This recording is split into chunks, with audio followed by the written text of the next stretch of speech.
Ok, nous sommes deuxième paragraphe du chapitre 13 du Misat Yesharim, donc Beviur Midat HaPrishut, expliquer qu'est-ce que c'est que la Prishut, c'est-à-dire l'ascétisme. Vitbonen, réfléchis, Vetir'e, et tu verras. Sheshkan Shalosh Madrigot, qui a ici 3 degrés. Yesh Haïsurim Atzmam, il y a les interdits eux-mêmes. Veyesh Seyagotehem, Vehem Hagzerot, Vamishmarot, Shegazou Chachamen, Uzachon Nevracha, Al-Kol Israël.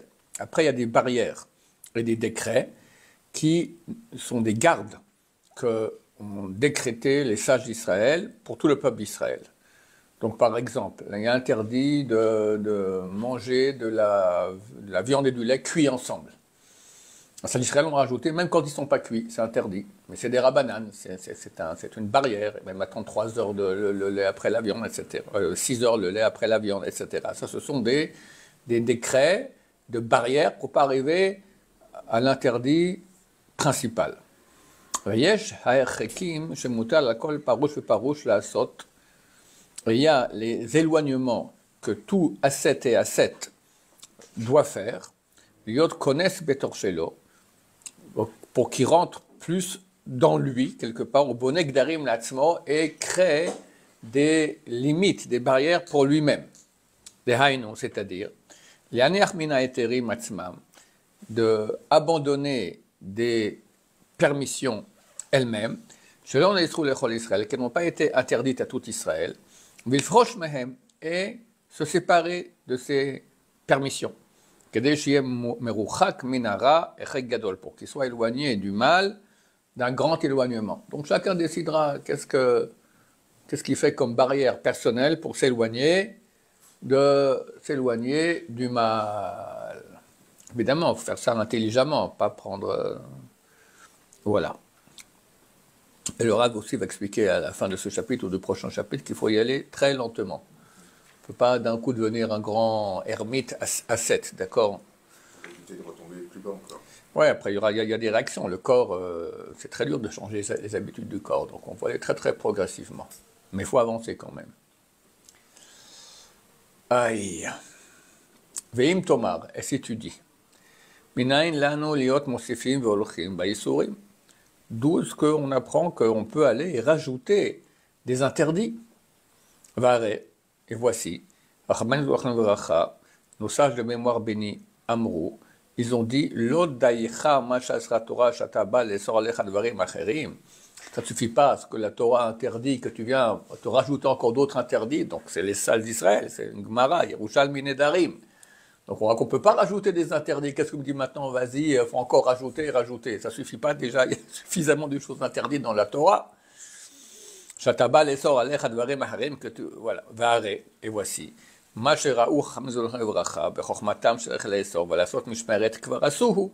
que les sages d'Israël ont vu qu'il fallait interdire pour faire une barrière, ils l'ont déjà fait cette barrière. Est-ce qu'ils ont laissé permis? C'est parce qu'ils ont vu qu'il n'y avait pas de problème à laisser ça permis. Et pas l'interdire. Et pourquoi nous maintenant on va innover des décrets que eux n'ont pas trouvé nécessaire de décréter? Pour qui tu le prends? Si les grandes salles d'Israël ont permis, et pourquoi tu t'interdis ça? Et de plus, qu'il n'y a pas de limite à ça. Il s'avérera que si on va dans cette direction, l'homme deviendra shomem, désertique et me'oné et torturé. Il ne va pas du tout jouir du monde. Nos sages de mémoire bénis ont dit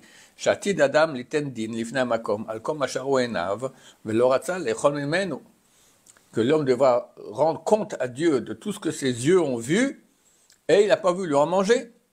Afapish, Shayamutar, lo, Vayaychol, bien que c'était permis, il le pouvait. Basmachu Akra, ils ont mis cette parole-là, ils ont trouvé un verset qui correspond à cela. Vechol asher sha'alu enai, lo atzalti mehem, et tout ce que mes yeux m'ont demandé, j'ai pas refusé. Alors, Besson Bachol Zatzal, il est venu chez mes parents, il est venu en Suisse, première fois qu'il a rencontré mes parents, il est allé chez eux à la maison. Et mon père, il lui a donné, il avait toutes sortes de fruits qui n'existent pas ici en Israël, des carambolas, enfin à l'époque, des carambolas, des trucs, tout ça. Il a goûté de tout, il voulait tout connaître. Voilà ce que mes yeux ont vu. J'ai pas le droit de ne pas goûter, il faut connaître. Dieu n'a pas créé ça pour le Hamas, d'accord? Il veut aussi que nous, on profite de cela. Alors, comment tu vas, toi? Tu t'interdis des choses qui sont permises.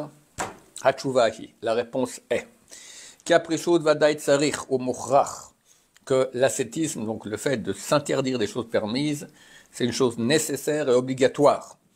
Nos sages bénis nous ont avertis de le faire. Comme il est écrit, Kedoshim tiyu, vous serez saints. C'est quoi? Purushim tiyu, vous serez ascètes. C'est quoi être saint? C'est s'éloigner, s'interdire des choses qui sont permises. Odamrou, encore ils ont dit, tout celui qui est en jeûne est appelé saint. Nazir, plus votre raison, par rapport au nazir. Le nazir qui lui va s'interdire que le vin et tout ce qui provient de la vigne est appelé kadosh dans la Torah. Celui qui s'interdit une journée entière tout, alors plus forte raison qu'il est appelé un saint. Odamrou, encore ils ont dit, tzadik ochel sovanavsho, le tzadik il mange pour être rassasié. Donc pas besoin de manger du chocolat pour être rassasié, pas besoin de boire du coca, bois de l'eau et mange du pain, d'accord, tu seras tout aussi rassasié. Le tzaddik qui mange pour rassasier, pas pour jouir des bonnes choses que Dieu a créées. Et ils ont dit, qui c'est? Zechiskiyahu Melech Yehuda, c'était le roi Chiskiyahu, le roi de Yehuda, qui était un très très grand tzaddik. À Moalav, on a dit sur lui, Sheshte agudot shel yarak, v'litra shel basar, ayu ma'alin efanav bechol yom. Qu'est-ce qu'il mangeait? On lui a amené deux, comment on appelle ça, quand on prend des légumes et on les attache ensemble, une agouda, une botte, deux bottes de verdure, on lui a amené, et 1 litre de viande. C'est marqué litre, je ne sais pas si c'est 1 litre, mais peut-être c'est 1 litre, d'accord, 1 litre de viande il mangeait. Oui, Israël, malagim, vomrim, zemelech, et le peuple d'Israël se moquait de lui, il disait quoi, c'est ça un roi? Un roi, il mange des, qu'est-ce que j'en sais moi, des oies grillées et farcies avec toutes sortes de gâteaux au chocolat et toutes sortes de bonnes choses. Lui, il mangeait un peu de verdure, un peu de viande. Vodamro, et encore ils ont dit, Rabbeinu Akadosh, à propos de Rabbeinu Akadosh, donc c'est Rabbi Yehuda Hanassi, vivait en 220 de l'ère chrétienne, Shibishat mitato zakaf eser sibaotav ve'amar. Lorsqu'il était agonisant, il a soulevé ses 10 doigts vers le ciel et il a dit